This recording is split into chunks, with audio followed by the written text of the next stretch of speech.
Thank you very much.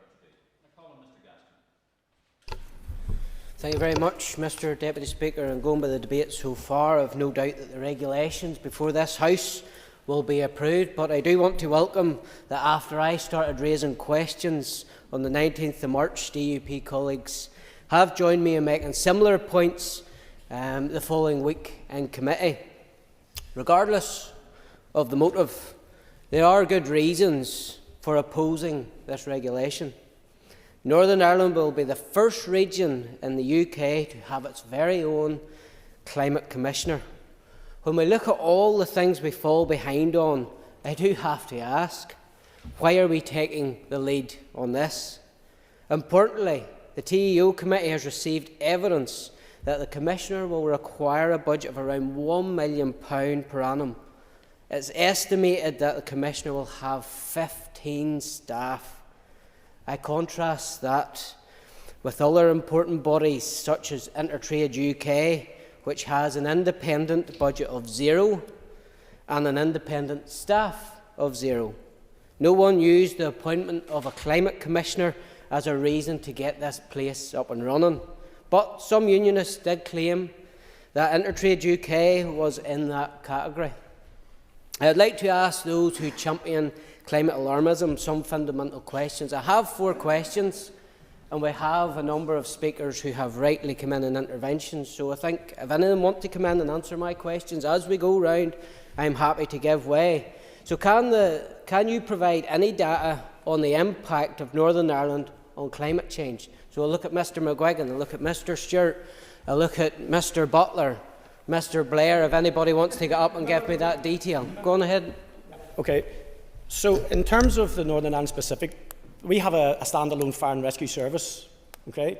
It's a unique one on these islands. Every fire and rescue service in Great Britain, Scotland, Wales relies on the support of other services. We don't. Okay? We're standalone. So when we have these spate incidents, which are happening with more greater regularity and greater ferocity, and it's unarguable that this is down to climate change, why would we not use the data that we have, which is our data, and respond accordingly to it to protect our own environment? Mr Butler, we have changes in climate. My goodness, we had the medieval warm period. Was it a renegade step that the Vikings didn't come forward with a climate commissioner to sort out all their problems? We've had the Thames freezing. These are natural cycles.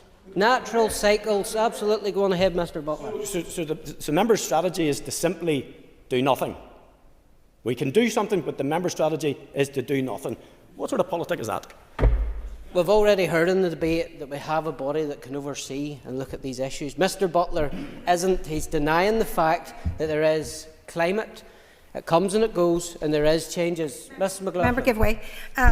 Mr Gaston, you rose in the House last week wanting green transition. You wanted Ballymena to be a hub, a hydrogen hub, because of the climate change and the transition. So, no, you can't have one.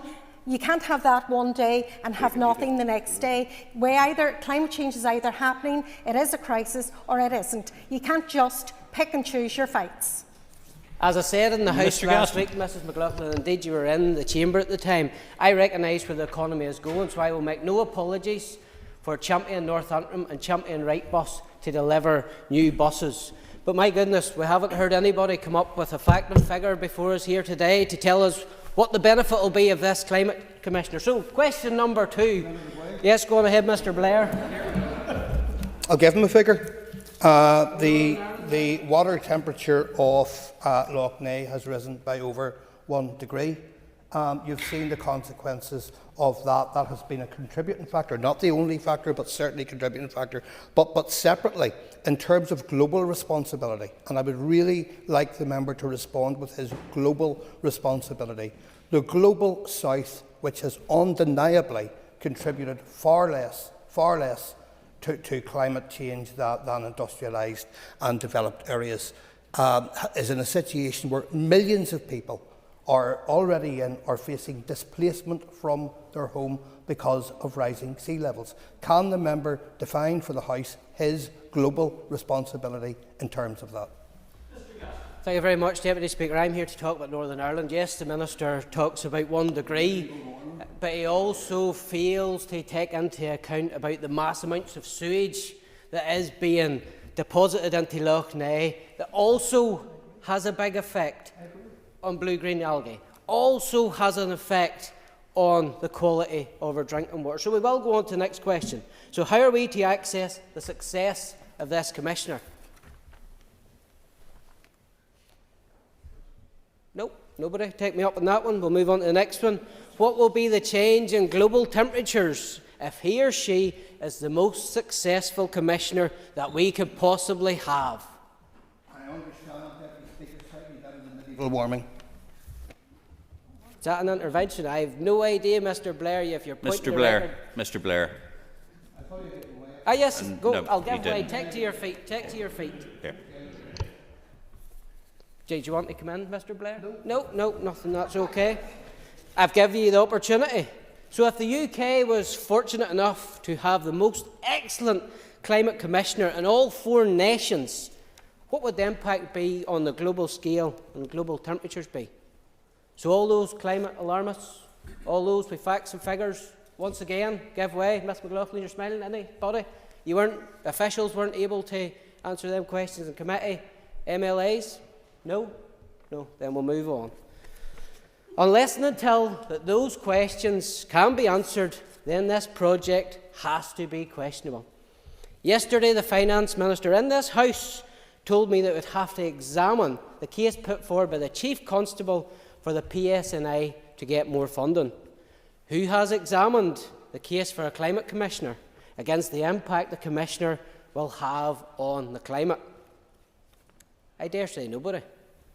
I put it to the House that there are many more worthy causes which should be ahead of the Climate Commissioner for this money.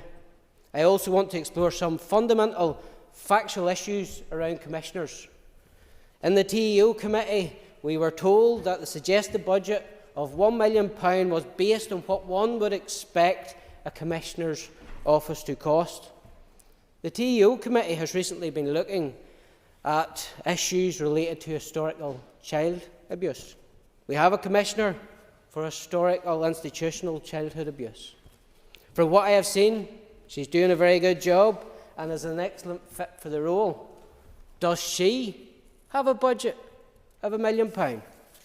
What was her budget to highlight the work and to look out for victims outside of Northern Ireland? Was it anywhere close to £1 million taking it in?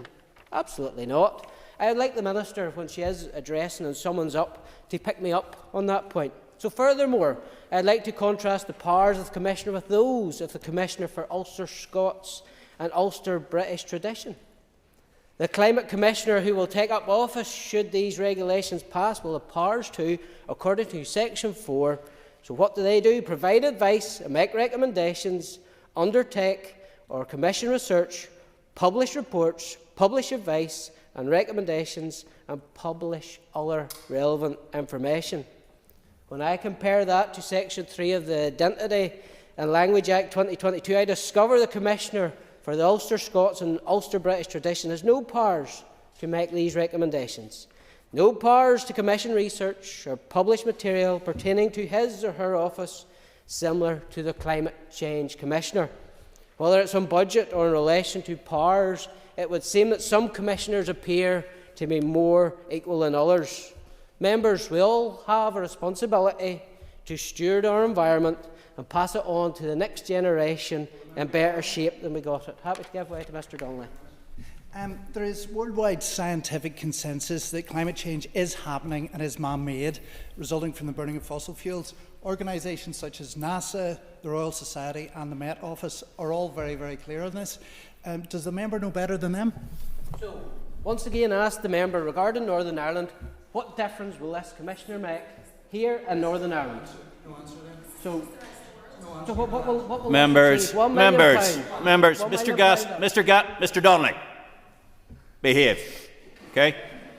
Through the chair, we're having a fruitful debate, and I'm allowing a degree of movement on it because there are many people who have some considerable views.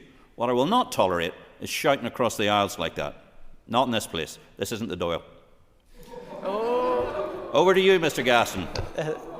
Thank you very much, Deputy Speaker. A very good point that you have raised about the Dáil and the conduct of such members. You wouldn't get that in Stormont, may I just say.